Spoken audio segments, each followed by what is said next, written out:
बिस्मिल्लाहिर्रहमानिर्रहीम। अस्सलाम वालेकुम। कैसे हैं आप? अल्लाह ताला से दुआ है को आपको हर दुख परेशानी और मुसीबत निजात दिलाए। प्यारे प्यारे बहन भाइयों, आज जो मैं आपके साथ रेसिपी शेयर करने जा रही हूँ वो है मज़ेदार मीठा बनाने का तरीका। आप घर पर ये सस्ता, आसान और मज़ेदार मीठा बनाएं और बाज़ार की महंगी मिठाइयाँ खाना भूल जाएं। उम्मीद है कि आप लोगों को रेसिपी पसंद आएगी। आप चलते हैं और मिलकर शुरू करते हैं अपनी आज की रेसिपी। इसके लिए आप 2 कप मैदा लें, इसको आप छानकर साफ कर लें। इसे आप एक बाउल में डाल लें। साथ में आप मिल्क पाउडर आधा कप शामिल कर लें। फिर आप इसमें आधा चम्मच नमक शामिल कर लें। साथ में आप खाने का सोडा आधा चम्मच शामिल कर लें। इन चीज़ों को डालने के बाद आप इसमें घी या ऑयल 2 चम्मच शामिल कर लें और फिर आप इसमें आधा कप दही डाल लें। इन सारी चीज़ों को डालकर आप इसको अच्छी तरह मिक्स कर लें। सारी चीज़ों को आप मैदे के अंदर जज़ब करें, मैश कर लें और फिर आप इसमें दूध डालकर इसको गूंद लें। दूध डालते हुए ख्याल रहे कि आप इसको नीम गर्म कर लें, इससे बेहतरीन आटा जो है वो तैयार होगा। इसको आप 2 से 3 मिनट तक अच्छी तरह नरम रख के गूंद लें। देखें, आप इसको अच्छी तरह नरम रख कर 3-4 मिनट तक गूंदें और फिर आप इसको ढाँप कर 10 मिनट के लिए छोड़ दें। इसको आप एक साइड पर रख दें।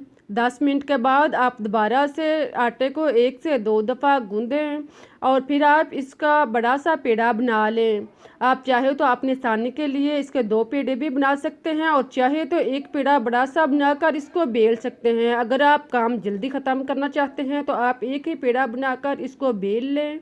देखें, इस तरह आप गोल सा पेड़ा बना लें और फिर आप बेलने से पहले इसके नीचे आटे का छिड़काव कर लें, बेलने में आसानी हो। देखें, इस तरह आप इसको पहले हाथ की उंगलियों की मदद से थोड़ा सा फैला लें, इसकी रोटी से बना लें और फिर आप इसको बेलने के साथ बेल लें। इसे आम रोटी की तरह आप बेल लें, लेकिन ख्याल रहे कि इसको ज़्यादा पतला नहीं करना, इसे नॉर्मल सा रख कर आप से बेल लें। इसका ना ज़्यादा पतला हो और ना ज़्यादा मोटा हो, इसको आप नसब साइज़ का बेल लें। देखें, इस तरह आप इतनी रोटी रख कर, मोटी रख कर आप इसे बेल लें और फिर आप इसको रफ किनारे जो हैं वो तार लें। छुरी के साथ या किसी भी चीज़ के साथ आप इसके चारों साइड से रफ किनारे तार लें, एक साइड से और फिर इसी तरह सामने वाली साइड से आप छुरी के साथ कट करें और फिर आप इसी तरह तीसरी और चौथी साइड से सारे किनारे उतार कर आप इसको चौकोर सी शक्ल में बना लें।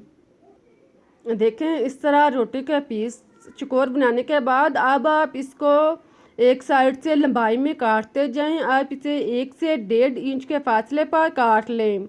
आप चाहें तो अपनी आसानी के लिए पहले निशान लगा सकते हैं, फिर आप इसको काट लें। इसी तरह आप निशान लगाकर अब आप इसको इन निशानों पर काट लें। देखें, इस तरह आप इसको एक साइड से बिल्कुल लंबाई में एक मुनासिब साइज से आप इसको काटते जाएं।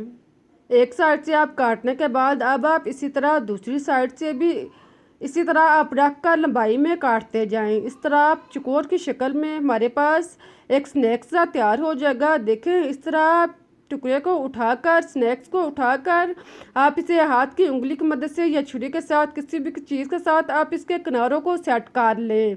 इस तरह आप सारे स्नैक्स जो हैं वो तैयार करने के बाद अब आप घी या ऑयल गरम करें। इसको ज़्यादा गरम नहीं करें, इसको आप नॉर्मल सा गरम करके अब एक एक करके पीस इसमें डालते जाएं।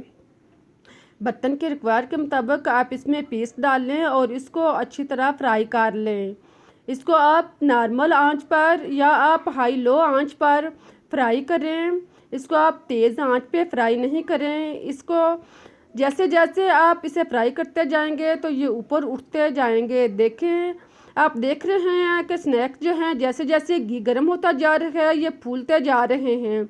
इस तरह आप इसको एक साइड से ब्राउन करें और दूसरी साइड से भी आप इसको ब्राउन होने दें। साथ में आप इसकी साइड चेंज करते जाएं, चम्मच के साथ इसे हरकत देते जाएं और दोनों साइड से इसको अच्छी तरह ब्राउन कर लें।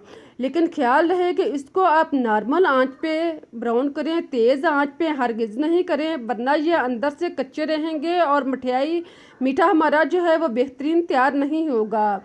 इसे आप 4 से 5 मिनट तक दोनों साइड से फ्राई करें। जब इनका कलर चेंज हो जाए, इस तरह ब्राउन हो जाए, तो आप इनको निकाल लें। आप देख रहे हैं कि स्नैक जो है वो फूल चुका है और कितना अच्छा जो है वो तैयार हुआ है। अब आप इसको निकाल लें। आप इसे किसी भी जालीदार बर्तन के साथ पुन्नी के साथ निकालें, या आप इसे निकाल कर टिश्यू पेपर पर रखें ताकि इसका ऑयल जो है वो जज़ब हो जाए। देखें, इस तरह आप सारे पीसों को निकाल लें और बाकी स्नैक्स भी आप इसी तरह तैयार कर लें। बाकी स्नैक्स तैयार करते हुए आप ख्याल रहे कि चूल्हा जो है वो कम कर लें, क्योंकि घी जो है वो गर्म हो चुका है। इसलिए अब आप पहले की निस्बत थोड़ा सा चूल्हा कम करें और बाकी स्नैक्स को भी इसी तरह फ्राई करके एक साइड पर रख दें। अब आप कढ़ाई या बर्तन में 2 कप चीनी डालें। चीनी डालने के बाद आप इसमें 2 कप पानी शामिल करें। जितने आपने मैदा लिया है, स्नैक्स बनाए हैं, इतने आप चीनी और पानी डालकर इसका शीरा बना लें।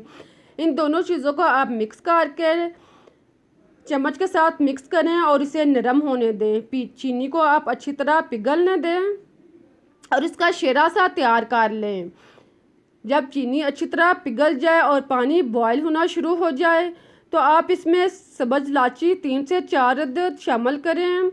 जायके और खुशबू के लिए सब्ज़ इलायची डालने के बाद अब आप इसमें चुटकी भर थोड़ा सा आप फूड कलर डालें। जर्द फूड कलर डालने के बाद आप इसको मिक्स कर लें और फिर आप इस शीरे को 4 से 5 मिनट तक पकाएं। देखें, आप इसको 7 चम्मच लाते जाएं और इसको आप गहरा होने दें।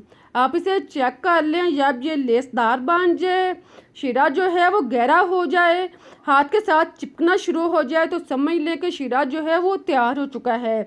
लेकिन ख्याल रहे कि इसको ज़्यादा मोटा या ज़्यादा गहरा ना करें, बाद में फिर चीनी जो है वो मिठाई के ऊपर आना शुरू हो जाती है। आप इसका पतला सा शीरा बनाकर आप स्नैक्स जो हैं इसके अंदर डाल लें और फिर आप इसको चम्मच के साथ अच्छी तरह डबो लें।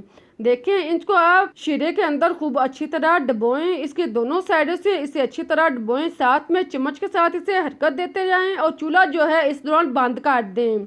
ऐसे गरम चाशनी में इसे इसी तरह ढक्कन बंद करके आप इसे 1 से 2 घंटे के लिए रख दें, ताकि चाशनी इनके अंदर अच्छी तरह जज़ब हो जाए और बेहतरीन मीठा तैयार हो।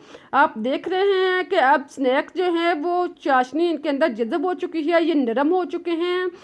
अब आप देख रहे हैं कि इन कितने नरम और सॉफ्ट जो हैं स्नैक्स तैयार हुए हैं, फूल भी चुके हैं। इसको आप चम्मच के साथ ऊपर नीचे मिक्स कर लें ताकि शीरा जो है वो अच्छी तरह इनके अंदर जज़ब हो जाए। आप खुद हाथ लगाकर चेक कर सकते हैं। मैं आपको दिखा रही हूँ कि कितना अच्छा और मज़े का मीठा तैयार हुआ है। इसको आप प्लेट में रखें, इसके ऊपर आप बादाम पिस्ता काट कर इसके ऊपर लगाएं और फिर आप इसके ऊपर थोड़ी सी चाशनी डाल दें। देखें कितना मज़ेदार और सस्ता और आसान मीठा जो है वो तैयार हो चुका है। इस तरह जब आप घर में मीठा बनाएंगे तो बाज़ार की महंगी मिठाइयाँ लाना भी भूल जाएंगे। आप मेहमानों के लिए ये घर में मीठा बनाएं और बाज़ार में हज़ारों रुपए खर्च करने की बचत करें। अब मैं आपको तोड़कर दिखाती हूँ कि ये मीठा जो है वो अंदर तक कितना नरम और अच्छा तैयार हुआ है, अंदर तक गला हुआ है, अंदर से बिल्कुल भी कच्चा या ख़राब नहीं है। आप देख सकते हैं कि कितना सॉफ्ट, नरम और मज़े का मीठा तैयार हुआ है। उम्मीद है कि आप लोगों को मेरी रेसिपी अच्छी लगी होगी, बनाने का तरीका पसंद आया होगा। अगर रेसिपी पसंद आई है तो इसे लाइक करें, चैनल को सब्सक्राइब करें, अपने दोस्तों के साथ शेयर करें ताकि मैं आपके लिए इससे बेहतर और मज़े की रेसिपीज़ आपको टाइम तक पहुंचा सकूं। अब मुझे इजाज़त दें, फिर मिलते हैं एक नई रेसिपीज़ के साथ, इस दुआ के साथ कि आप जहाँ भी रहें खुश रहें, आबाद रहें और मुस्कुराते रहें। अल्लाह हाफिज़।